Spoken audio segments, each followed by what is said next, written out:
कभी जी राम जी तो कभी एसआईआर तो कभी वंदे मातरम। इन पर जब संसद में हंगामा हो रहा था ना, तो मेरी नजरें बार बार जा रही थी उन सांसदों पर जो संसद भवन के बाहर या संसद भवन परिसर में बड़े बड़े मास्क लगाकर आते थे और ये कोशिश करते थे बताने को लेकर के कि प्रदूषण को लेकर वाकई हम गंभीर हैं और हम चाहते हैं कि सरकार कुछ नीतियां बनाए। और इस हंगामे के बीच जब ये तय किया गया कि प्रदूषण पर बहस कराई जाएगी संसद में, तो एक बड़ी उम्मीद जगी। उम्मीद इसलिए जगी क्योंकि प्रदूषण की न तो अपनी कोई जाति है, न तो कोई धर्म है, न तो कोई पार्टी है। तो जाहिर तौर पर प्रदूषण पर जब सार्थक चर्चा होगी तो जो बातें निकल कर आएगी शायद सरकार उस पर कुछ अमल करेगी और आने वाले कुछ साल बाद शायद प्रदूषण से हमेशा निजात मिल जाएगी। लेकिन ऐसा हुआ नहीं। दरअसल प्रदूषण भी हंगामे की भेंट चढ़ गया। हंगामे की भेंट ऐसा चढ़ा कि अब शायद संसद के सत्र में प्रदूषण पर चर्चा हो भी ना, और जब संसद का अगला सत्र आएगा ना, तब तक वो मुद्दा रहेगा नहीं।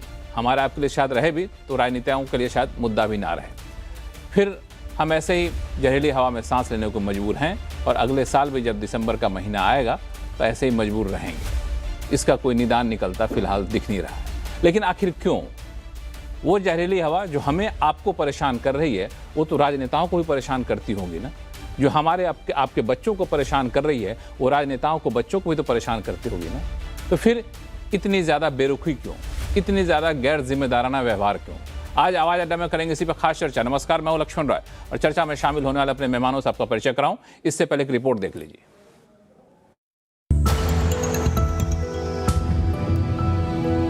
दिल्ली इन दिनों धुआं धुआं है, हर तरफ सीने में जलन है, चौतरफा धुंध की घनी चादर से विजिबिलिटी शून्य के करीब पहुंच गई है। सांसों की इमरजेंसी है, हर सांस में जहर घुल रहा है। औसत AQI 321 के पार, मतलब 5 से ज्यादा सिगरेट पीने के बराबर। लेकिन सोल्यूशन के नाम पर स्मॉग की सियासी हवा खूब जोरों से चल रही है। दिल्ली में बीजेपी की रेखा गुप्ता सरकार ने पहले की सरकारों पर ठीकरा फोड़ दिया। बेबस पर्यावरण मंत्री मनजिंदर सिरसा ने हाथ जोड़कर माफी मांगी। लगता है कि दिल्ली NCR में पोल्यूशन अब नो सोल्यूशन बन गया है।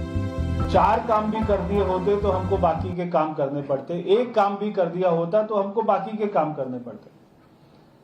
मगर केजरीवाल जी ने, आम आदमी पार्टी की सरकार ने पिछले 11 सालों में इनमें से एक भी काम नहीं किया।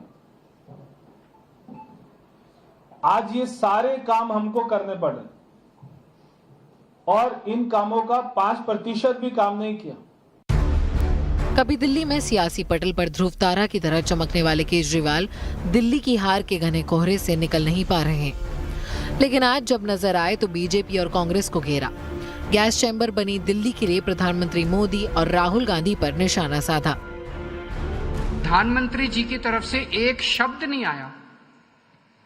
जिस देश की राजधानी गैस चैम्बर बनी हुई है और उस देश के प्रधानमंत्री को प्रदूषण से कोई लेना देना नहीं है, प्रदूषण कैसे कम हो सकता है? एक अभी सुबह सुबह मैं सुन रहा था किसी से, वो कह रहा था PM ओमान में, लीडर ऑफ अपोजिशन जर्मनी में और देश की राजधानी प्रदूषण में। तो किसी को कोई चिंता ही नहीं है प्रदूषण की, तो प्रदूषण कम कैसे होगा? इधर कांग्रेस ने दिल्ली और देश के दूसरे हिस्सों में प्रदूषण पर डबल इंजन सरकार के खिलाफ मोर्चा खोल दिया है। लखनऊ में होने वाले क्रिकेट मैच रद्द हुआ तो अखिलेश ने भी तीर चलाए। संसद की चर्चा फिलहाल जी राम जी के हंगामे में टल गई, लेकिन सवालों की बौछार जारी है। दिल्ली देश की राजधानी है, पूरी दुनिया की एम्बेसी यहाँ पर है, डिप्लोमेट्स यहाँ रहते हैं। इसलिए बिगड़ते हालात देख चीन के डिप्लोमेट ने प्रदूषण कंट्रोल पर अपना ज्ञान और बिना मांगी सलाह भारत को दे दी। सवाल ये है कि आखिर दिल्ली NCR में प्रदूषण की इतनी बुरी हालत क्यों है? प्रदूषण का असल दुश्मन कौन है और कैसे दिल्ली की हवा साफ होगी ताकि सांसों का आपातकाल रुके और साफ सुथरी हवा में दिल्ली NCR के लोग सांस ले सकें? तो ये सारे सवाल हैं और सवाल बेहद गंभीर है और इसका क्या जवाब दिया जा सकता है। तो आज आवाज़ अड्डा में इस पर जवाब देने के लिए हमारे साथ हैं भारतीय जनता पार्टी के प्रवक्ता नितिन त्यागी जी, कांग्रेस के प्रवक्ता हरनाम सिंह जी, आम आदमी पार्टी के प्रवक्ता घनेंद्र भारद्वाज जी, जाने माने पर्यावरणविद देवी गोयनका साहब हैं और GDI के फाउंडर अंकुर बंसल साहब हैं। आप सही मेहमानों का स्वागत है। जो पर्यावरणविद हैं गोयनका साहब और अंकुर बंसल साहब, आपके पास मैं थोड़ा सा आगे चल कर आऊँगा, लेकिन शुरुआत मैं करना चाहूँगा भारतीय जनता पार्टी के प्रवक्ता से नितिन त्यागी जी से। नितिन त्यागी जी, वैसे तो मामला सिमट जाता है दिल्ली तक, लेकिन ये मामला दिल्ली तक का है नहीं, मेरा अपना मानना है। क्योंकि दिल्ली आसपास के इलाके जहाँ पे भाजपा की ही सरकार है और इस पे आके मामला फंसता है। मेरा सवाल ये है कि जब इतना ज़्यादा मामला गंभीर है, आप भी इस प्रदूषण को फेस कर रहे होंगे, 2-4 हो रहे होंगे, तो सरकार इतना गंभीर दिखती क्यों नहीं है? जब चर्चा कराने की बात आई तो हंगामा इतना हुआ कि चर्चा भी नहीं हो पाई। देखिए, मेरे को ये लगता है कि बहुत बहुत गंभीर मामला है और डेफिनेटली इसके ऊपर चर्चा होनी चाहिए। सरकार मान रही है चर्चा करने के लिए, विपक्ष चर्चा नहीं करना चाहता।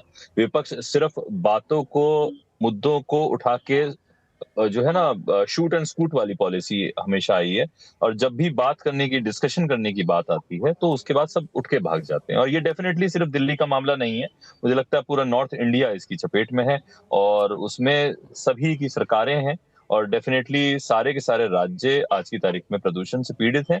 लेकिन देखना ये चाहिए कि कौन से राज्य ऐसे हैं जो आज की तारीख में प्रदूषण से लड़ते हुए नजर आ रहे हैं।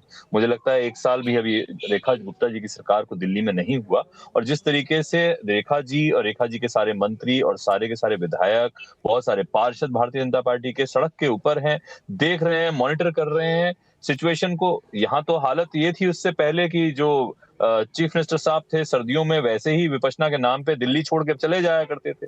दिल्ली में कभी भी पॉल्यूशन को लेके वो सड़क पे नजर नहीं आए, और उससे पहले उनके बड़े जो है इरेस्पॉन्सिबल स्टेटमेंट्स, कभी बीजिंग से कंपेयर करते हुए, कभी किसी से कंपेयर। अगर 15 साल में बीजिंग का उनका स्टेटमेंट आया, 15 साल में बीजिंग का एकदम वो पलट दिया, पॉल्यूशन एकदम खत्म हो गया, तो भैया 10-11 साल से तो आप भी थे, आपने कुछ क्यों नहीं किया? लेकिन आज की तारीख में मैं देखता हूं दिल्ली के अंदर बहुत सारे इनिशिएटिव्स लिए गए हैं, बहुत सारे काम हो रहे हैं, चाहे वो ईवी पॉलिसीज को लेके वो काम हो रहा हो, चाहे वो स्प्रिंकलर्स को लेके काम हो रहा हो, चाहे ग्रीन कवर दिल्ली का बढ़ाने की बात हो रही हो। वो मुझे लगता है कि बहुत अच्छा एक प्रयास है और आने वाले दिनों के अंदर आपको दिल्ली के अंदर डेफिनेटली फर्क नजर आएगा। आपकी ये जो बात है त्यागी साहब, इसको मैं कोशिश करूंगा कि अपने यहाँ सेव करके रख लूं, और अगले साल जब यही समय आएगा तो ये बाइट आपकी चलवाऊंगा और आपको फिर से शो में बुलाऊंगा और पूछूंगा कि आपने जो कहा वो कितना फ़र्क दिखा है। वो ये इसलिए बात मैं कह रहा हूं कि मुझे आपकी बातों पर शक नहीं है, आपकी सरकार के कदमों पर शक नहीं है, लेकिन पिछला अनुभव इतना कड़वा है कि लोगों को भरोसा नहीं हो रहा है कि हम कभी भी स्वच्छ हवा में सांस ले पाएं। मैं आपकी बात से पूर्णतः सहमत हूं जो आप कह रहे हैं कि पिछले 27 साल में जो सरकारों ने किया है उसने ये ही माहौल बना दिया है कि लोगों को आराम से सरकारों के ऊपर भरोसा नहीं होता। पर मैं ये मानता हूं कि नरेंद्र मोदी जी के ऊपर पूरे देश को भरोसा है, और उनके नेतृत्व में जो आज की तारीख में दिल्ली में रेखा गुप्ता जी की सरकार चल रही है, लोगों को भी भरोसा होगा। और मुझे लगता है कि ये ऐसा पोल्यूशन का, आपने जैसे शुरू में कहा कि सभी लोग रोज पोल्यूशन से रूबरू होते हैं, ये मेरी तेरी प्रॉब्लम नहीं है, हमारी प्रॉब्लम है, और सभी पार्टीज को साथ में मिलकर इसके ऊपर काम करना चाहिए। जो ऑपोजिशन है, चाहे वो आम आदमी पार्टी हो, चाहे वो कांग्रेस हो, उनको भी अपने सजेशंस के साथ में आना चाहिए और जो है मिलके इस पोल्यूशन की जो ये पूरी की पूरी फाइट है, हमारा पूरा नॉर्थ इंडिया, हमारे बच्चे सभी के जो है शायद पोल्यूशन से सफर करते हो, पर ये है डेफिनेटली आज की तारीख में, इस साल में हम लोगों को दिल्ली का AQI पिछले कुछ सालों से बेहतर महसूस हुआ। बहुत लोगों से बात हुई, उनको भी महसूस होता है, लेकिन पोल्यूशन तो है, पोल्यूशन आज की तारीख में है, it is a constant process. और बिल्कुल सही कहा कि प्रदूषण जो है ये मेरी तेरी वाली बात नहीं है, प्रदूषण हमारी हम सब की समस्या है, तो वो हम सब की समस्या में हम दिख नहीं रहा है।